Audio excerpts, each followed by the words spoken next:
SMA Siger diselidiki, Kadisdikbud Bandar Lampung ikut diperiksa pendidikan atau proyek. Ada kabar terbaru dari kasus yang cukup lama jadi bahan bisik-bisik di Bandar Lampung.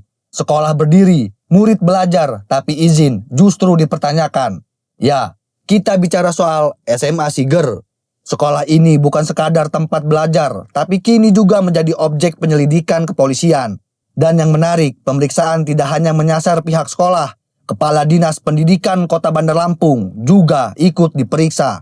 Pertanyaannya sederhana, kalau semua sudah benar, kenapa sampai harus diperiksa polisi? Kasus ini bermula dari laporan seorang penggiat kebijakan publik Indonesia, Abdullah Sani.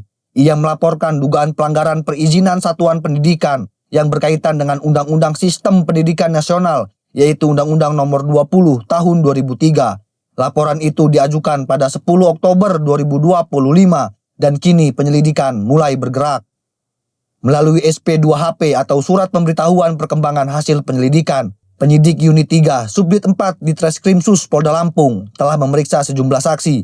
Beberapa nama yang sudah diperiksa antara lain Dani Waluyo Jati dari pemerintah Provinsi Lampung, Satria Utama dari Disdikbud Kota Bandar Lampung, Udina sebagai PLH Kepala SMA Siger 2, Haidar Mansah sebagai Ketua Yayasan Siger Prakarsa Bunda. Namun, yang paling menyita perhatian publik adalah satu nama ini, Eka Afriana. Ia, Kepala Dinas Pendidikan dan Kebudayaan Kota Bandar Lampung. Ketika seorang kepala dinas ikut diperiksa, publik tentu bertanya-tanya, ini sekadar klarifikasi biasa atau ada persoalan yang lebih serius?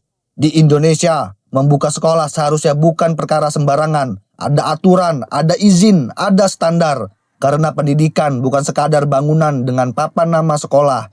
Ia menyangkut masa depan anak-anak. Tapi ironisnya, kadang yang justru dipertanyakan bukan kualitas pendidikan, melainkan legalitasnya.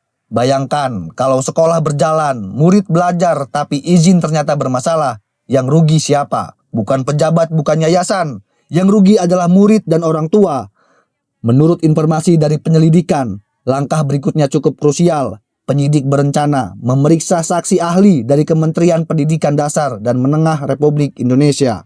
Setelah itu, perkara ini akan dibawa ke tahap berikutnya, gelar perkara. Di tahap inilah akan ditentukan apakah kasus ini berhenti sebagai penyelidikan biasa atau justru naik menjadi perkara pidana dengan penetapan tersangka. Pelapor Abdullah Sani mengaku mengapresiasi kerja penyidik. Ia mengatakan sejauh ini penyelidikan berjalan serius dan transparan. Namun ia juga berharap kasus ini tidak berhenti di tengah jalan. Karena menurutnya persoalan ini bukan sekadar administrasi. Ia menyangkut hak pendidikan anak-anak di Bandar Lampung. Kasus SMA Siger kini memasuki babak penting. Saksi sudah diperiksa, kepala dinas juga sudah dimintai keterangan. Ahli dari kementerian akan dipanggil. Pertanyaan tinggal satu, apakah ini hanya persoalan izin sekolah biasa? Atau justru membuka cerita yang lebih besar tentang tata kelola pendidikan di daerah. Publik tentu menunggu jawabannya, karena dalam urusan pendidikan yang dipertaruhkan bukan sekadar aturan, tapi masa depan generasi.